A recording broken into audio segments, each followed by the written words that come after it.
பெண்கள் உரிமைக்காக அண்ணல் அம்பேத்கர் சட்டமன்றத்திலே சட்டத்துறை அமைச்சராக இருந்து பல உரிமைகளை கொண்டு வரார்.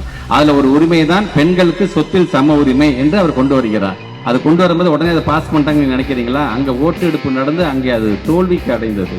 அதான் சொன்னாங்க, அது தோல்வி அடைந்தது என்று சொன்னால் அண்ணல் அம்பேத்கர் வெளியில வந்துட்டு சொல்றார், பெண்கள் உரிமைகளுக்காக நான் கொண்டு வந்த சட்டம் இன்றைக்கு இந்த நாடாளுமன்றத்திலே தோல்வி அடைந்திருக்கின்றது ஓட்டெடுப்பின் மூலமாக.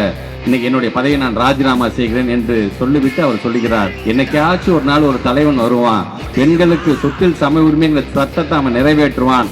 நிறைவேற்றும் போது இந்த அண்ணல் அம்பேத்கருடைய பேர் அன்றைக்கு எல்லாராலும் உச்சரிக்கப்படும் என்று சொன்னார்கள்.